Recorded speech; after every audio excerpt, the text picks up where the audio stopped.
Hello chess friends and welcome to Jozarov chess channel and welcome back to the Airthings Masters in 2022. So we're now in the day 2 of the super event and we're following now a beautiful game that was played between Alexandra Kosteniuk and Magnus Carlsen. So Alexandra Kosteniuk is really a top grandmaster in women chess. She's really the legend of the sport, and it's really well that she's performing now against the sharks, against the men in this super event. I think it's a huge accomplishment also for women chess, because I think we need more of this combined chess tournaments, which are showing us also some great skills by some great women grandmasters. So it was a very important also game for Magnus Carlsen, I think, because he lost 2 games yesterday out of the 4 games. I think Magnus Carlsen wasn't satisfied with his performance. Now in the day 2 he had to make something for sure, and the title is a little bit weird.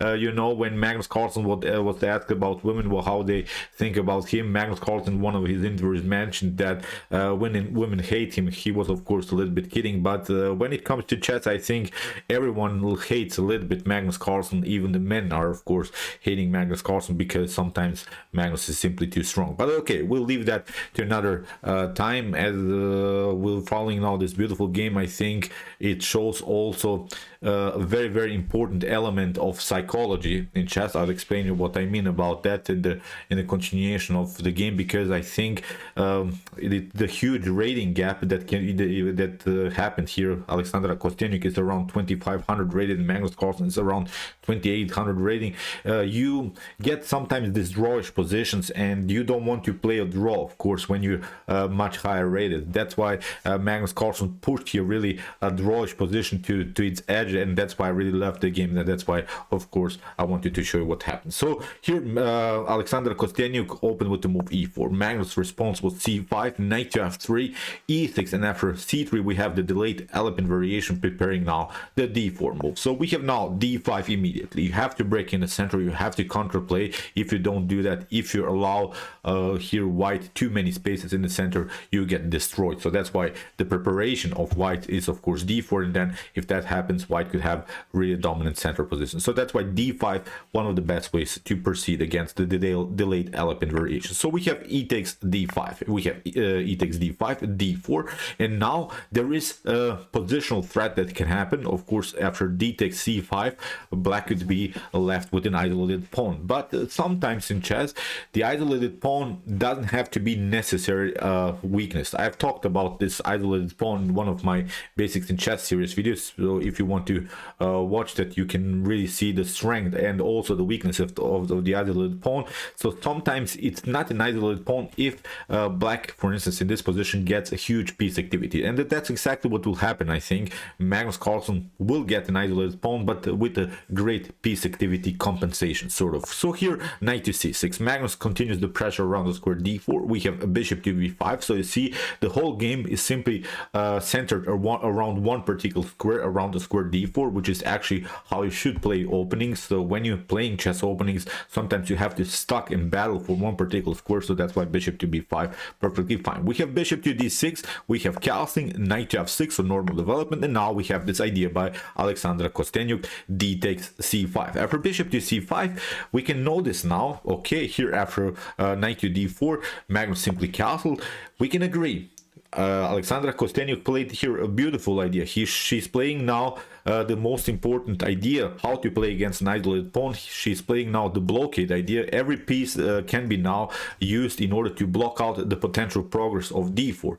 Black, on the other hand, would love, of course, to improve the position by pushing the pawn on d4, getting rid of the isolated pawn. That's why this move knight to d4 is the natural idea. Blockade perfectly fine, but there is, I think, a simple problem about this move knight to d4, because the knight on f3 is one of the best defensive pieces here in front of white king. So you don't have any more piece defenders. That's now a huge problem when it comes to tactics, when it comes to positional problems.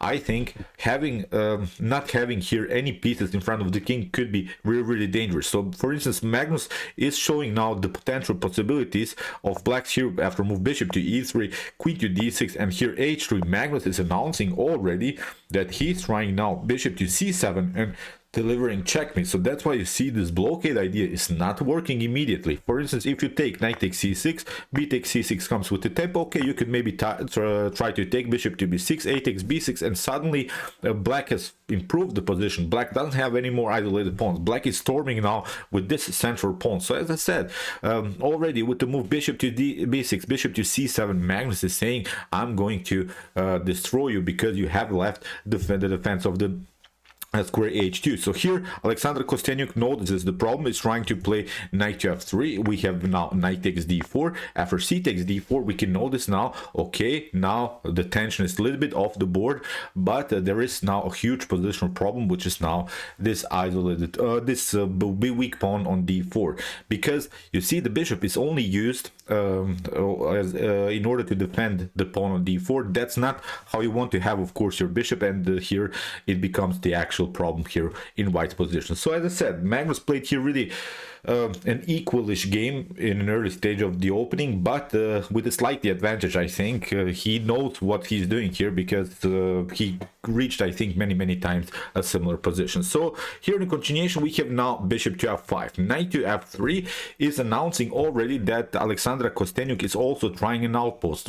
The only way to create again a mobility, a pawn mobility in this center, is to fix one of these knights, knight to e4 from black's perspective and knight to e5 from white's perspective. And then if something gets cleared, if you for instance recapture d takes e5, if something gets traded, then the pawns are rolling again. But there is one problem again in white's position that Magnus Carlsen doesn't have. Magnus Carlsen can always play an outpost, and for instance, if this knight gets kicked away with the move f3, Alexandra Kosteniuk has already played the move h3, and then the knight could jump on g3. So Alexandra Kosteniuk has already weakened the pawn structure. That's now the most important thing to notice here. On the other hand, Magnus Carlsen has not weakened the pawn structure. So if Alexandra Kosteniuk plays the move knight to f6, knight to e5 in order to cement the knight, f6 is still a possibility here for Magnus Carlsen, because knight to g6 is not an opportunity. So many positional problems, I think, for white, although it's a symmetrical pawn structure, although the position is not so complicated. But I would always love to be more here, I think, in black's position. So here, rook from a to c8, we have bishop to d3, and you see now knight to e4. You can really never kick away this knight anymore. Even if you try something like knight to d2, you see knight to f2 could happen. You see you take, and then you lose here the bishop on d3. So this is also something that bothers white in the continuation. So we have queen to b3, and now a weird choice by Magnus Carlsen, rook to e8, and that's now the psychological element that I've talked about in the beginning. Probably this move rook to e8 is not the best of moves. It's not the suggested move by the top engine, but it's, I think, reasonable because of their rating gap. Magnus is, as I said, 2,800 rated. Alexandra Kosteniuk is around 2,500 rated. So Magnus doesn't want to simplify the game. He doesn't want to draw this game, because the rook on c8 could be challenged with the move rook to c1. And then if more pieces are traded off, then probably the game will end in a draw. So that's why with the rook to e8, Magnus is playing even a worse move just in order to spice up the game, just in order to keep the game complicated. So that was, I think, a huge psychological moment of this game, and it was a brilliant moment in my opinion. As I said, sometimes playing the best move is not even the best move, sort of. So as I said, really a beautiful idea here by Magnus Carlsen, spicing up simply the game, because the pawn structure is symmetrical. The pieces could be traded off in the near future. When that happens, when the minor pieces off the board, then it's a draw. If only the rooks and queens are on the board, then it's simply a draw. So as I said, huge moment here by the world champion Magnus Carlsen. Knight to e5. As we said, Magnus has not weakened the pawn structure with some h6 like Alexandra Kosteniuk did. Now he can kick away f6, get away here. So it was now one of the most important moments also, that in my opinion was the critical moment of the game. That's why I used this moment on my thumbnail. I think it shows now how black is simply better in this position, because black can always kick away this potential outpost. So f6, so we have knight to e f3 g5. So you see now Magnus is pushing it now to the limits. We have rook from f to c1, h5, we have knight to d2. The bishop is now protected with the move queen to b3, knight to f2 is not working here. Here rook king to g7, bishop to e4, bishop to e4, knight to e4. But now rook to e4, nothing dramatically changed, because because we can agree, we have said it in the middle of our coverage so far, that the bishop on e3 was a little bit only used as a defensive piece in order to protect one single pawn. So that's why not a good position here for white. So here a4.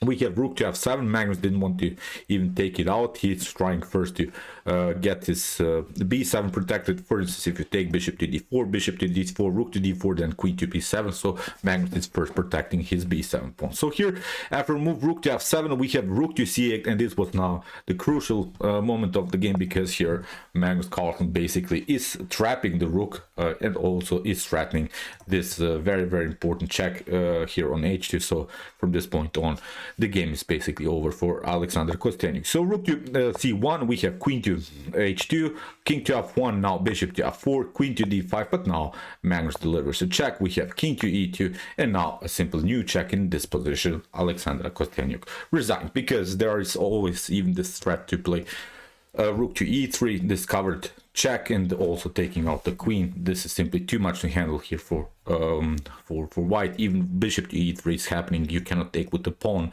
There is the tension on the second rank, so it was simply game over. So brilliant attack by Magnus Carlsen. First, this choice to play rook from c to e8, rook to e8, complicating game.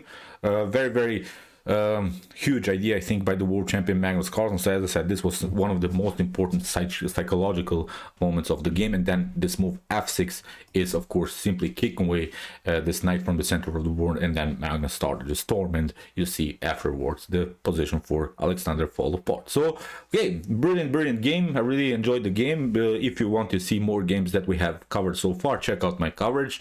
We have covered so far 2 great games, and if you like this content, don't forget to subscribe to my channel. See you soon with some more videos, and chess is the best, of course.